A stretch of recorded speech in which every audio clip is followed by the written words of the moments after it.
بادشاہ کا چور شیخ معظم الہی بہت پہلے جب ہر جگہ بادشاہی حکومت کیا کرتے تھے، ایک مرتبہ ایک بادشاہ اپنے ایک ملازم سردار سے ناراض ہو گیا اور اسے دربار سے نکال دیا اور حکم دیا گیا کہ تم دن رات اپنے گھر میں پڑے رہو، نہ کہیں باہر جا سکتے ہو اور نہ ہی کہیں کام کر سکتے ہو۔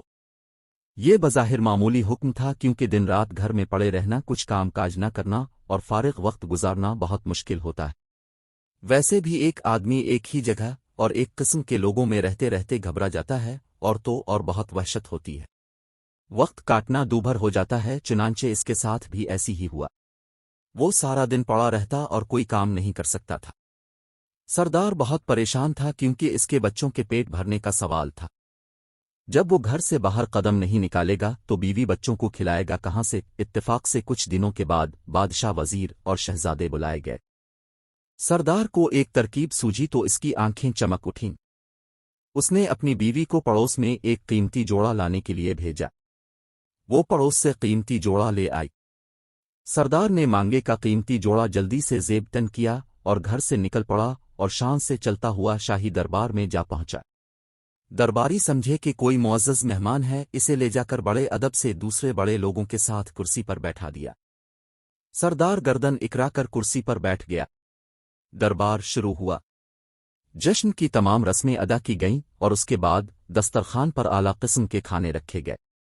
سردار نے بھی ہاتھ بڑھا کر خوب ڈٹ کر کھانا کھایا اور پھر نظر بچا کر بڑی چالاکی سے سونے کی ایک رکابی اپنے لباس میں چھپا لی اور دربار ختم ہوتے ہی وہاں سے 9-2-11 ہو گیا اور گھر آ کر بڑے مزے سے سارا واقعہ اپنی بیوی کو سنایا۔ اس کے بعد اس کی بیوی بازار جاتی اور سونے کی رکابی کا ایک ٹکڑا کاٹ کر فروخت کر کے کچھ رقم لے آتی۔ یوں سردار کی زندگی آرام سے گزرنے لگی اور پریشانی دور ہو گئی۔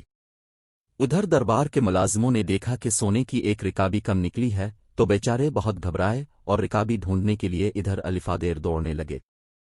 بادشاہ نے ان کی حالت دیکھ کر کہا کہ تم سب کیوں پریشان ہو؟ مجھے معلوم ہے کہ سونے کی رکابی غائب ہو گئی اور اب وہ تمہیں نہیں ملے گی۔ مجھے یہ بھی معلوم ہے کہ وہ رکابی کس نے چرائی ہے۔ اگلے سال پھر جشن ہوا اور دربار مہمانوں سے بھر گیا۔ جشن کے اختتام پر مہمانوں کو کھانا دیا گیا۔ سردار اس موقع پر بھی موجود تھا۔ کھانا کھانے کے بعد پھر اس نے نظر بچا کر بڑے اطمینان سے ایک سونے کی رکابی اپنے لباس میں چھپا لی۔ دربار ختم ہو تو مہمان جانے لگے تو سردار بھی محل کے دروازے سے باہر نکلنے لگا کہ اچانک بادشاہ سامنے آ گیا۔